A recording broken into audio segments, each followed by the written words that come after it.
that can hit any time because it's 300 years.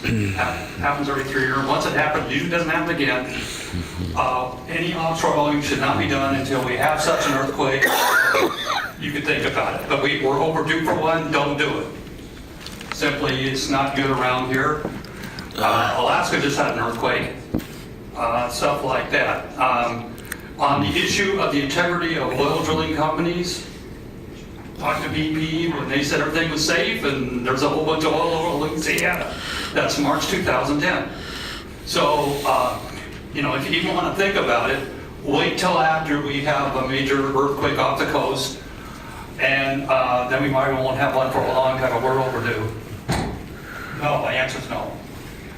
Okay, so we've known about the disasters of oil for years. Oil spills in Alaska, oil spills off the Gulf of our southern border, and of course, long ago in 1974 about Half Moon Bay.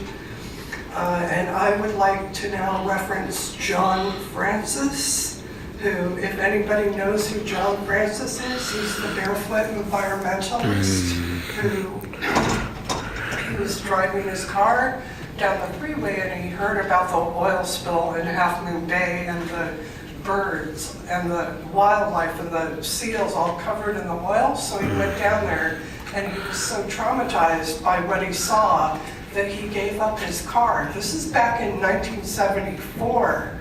And he stopped talking and he walked to the tip of South America. And then he walked back up to the Bay Area and he got on his bike and he rode his bike to Congress so that he could speak before Congress about the dangers of oil. I mean, it gets in our food, it gets in our water, it's in the particulate matter in the air. You can go online and see the most recent studies about the particulate matter that they measured on the Carnival cruises from all this oil. And it gets in our lungs. We're drinking it, and poor people are the most affected by this. And I would love to see smaller tankers running on batteries. I would love to see less fuel overall. I know that the recent crisis in Venezuela and the sanctions, they're going to drive up the cost of oil, but I think that's okay. Let's get those scooters out there. Let's get those electric bikes out there. Let's do everything we can to just public transportation the whole way. Thank you. The last two who signed up are Courtney Shannon and Edith Gillis.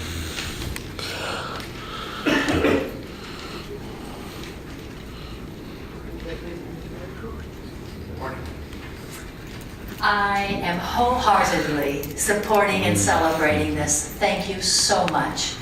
I've come from different backgrounds, and every single one of my professions and jobs would be harmed horrifically if this drilling and everything continues. That's why you see me out there on the thin green line fighting this being a sacrifice zone for the fossil fuel industry. Every one of my jobs is affected by this. As a field biologist, as a science teacher, as an environmentalist, a search and rescue first aid instructor, street medic, a home care provider for the elderly and homebound, advocate for people with disabilities. It goes on and on. I was on the first firefighting crew that had women in the state of Oregon. All of these jobs would be affected adversely if we have the tankers, the pipelines, the drilling. And each one of these would be better impacted. We would have a better economy. I grew up in Bend, Klamath Falls. We would all be doing better if we move for the solar and the sustainable. And so I just thank you so much. It's so important that we have this and that we amplify and get more voices saying why we are in support of this. Thank you. Hi, I'm Courtney Shannon. Oregon's a green state, right after California. A lot of people here from California, we love our green stuff, we love recycling, we love doing things differently. Why would this be different? Why aren't we looking into more things on renewable energy, free energy, even better? Tech is out there. It's being used all over the place. I see no reason for this other than to destroy our environment. It makes no sense whatsoever. Please don't do it. Thank you. Thank you. Does that complete our public testimony? That's all I'm saying. Any further discussion? Please call the roll. So just to be clear, this resolution is to oppose offshore drilling for all the reasons that were stated. I'm just thrilled to be bringing in and noting the difference between this resolution and the one that we passed under Mayor Adams, which Commissioner Fish supported to oppose coal trains, and at the time that was that only passed 3-2. And here we are today with so much more awareness of climate disruption, and anything is climate disruption. It's not global warming, it's climate disruption. My son texted me from Chicago this morning saying, with a sign saying it was -22 Fahrenheit there. And in typical British fashion, he just said, a bit nippy.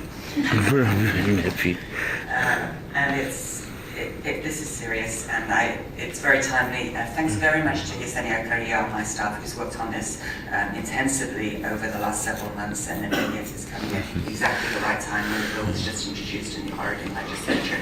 Thank you, Mayor Wheeler, for your partnership throughout the process, and for your staff also assisting. Thank you, Brianna Bard, for your civic engagement. It's really nice to be able to say, yes, we can help you out on that. In fact, we're more than happy. We're very grateful that you brought this issue to our attention in a timely manner. And thanks to the local chapters of Oceana and Surfrider for their insights. Northwest Natural Gas gave their input.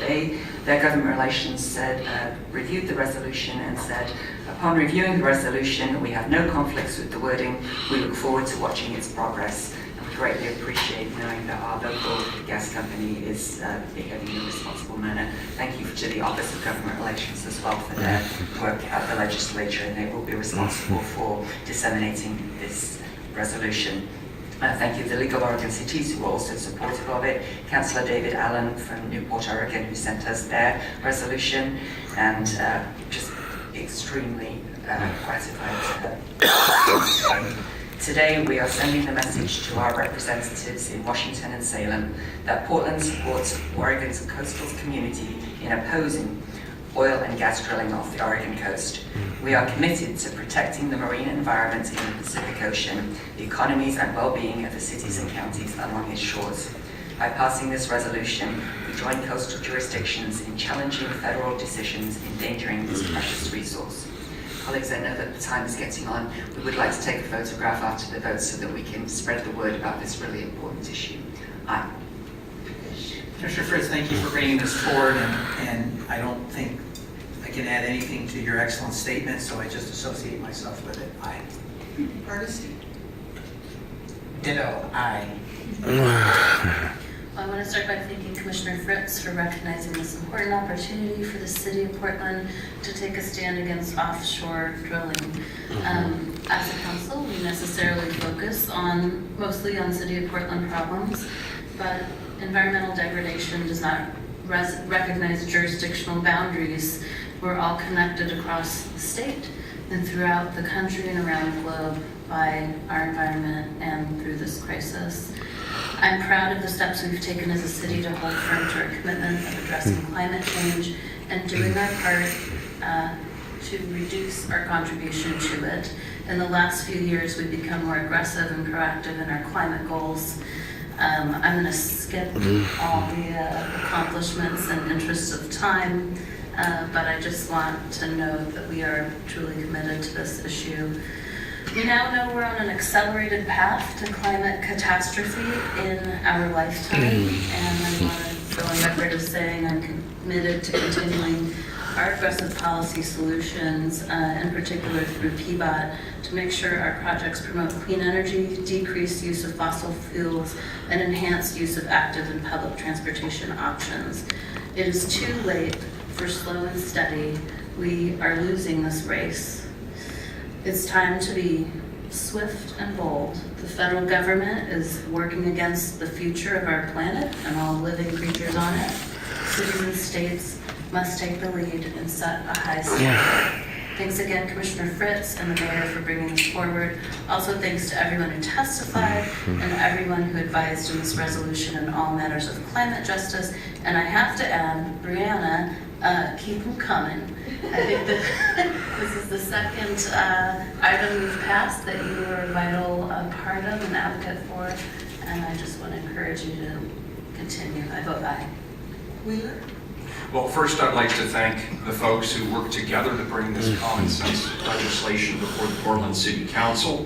Thank you again to the Surfrider Foundation, and in particular Brianna Bard, who brought the request for this resolution to City Council.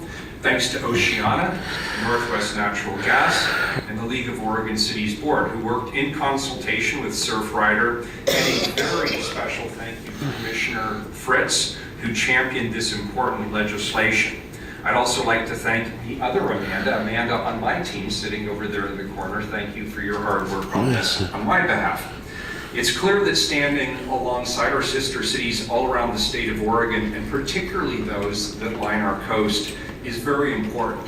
We're Oregonians. We're always going to fight to protect our environment from those individuals and policies that might seek to harm it.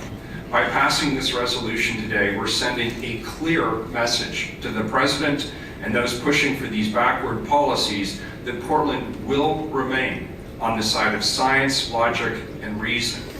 We know the harmful impacts of the proposed exploratory activities would impose on marine life and resources, as we heard testimony today, which are not only an environmental asset, but also an economic necessity for many of our coastal communities. Commissioner Fritz, thank you for bringing this forward. I'm proud to vote aye and lend my support. The resolution is adopted. Oh yeah, quick photo break.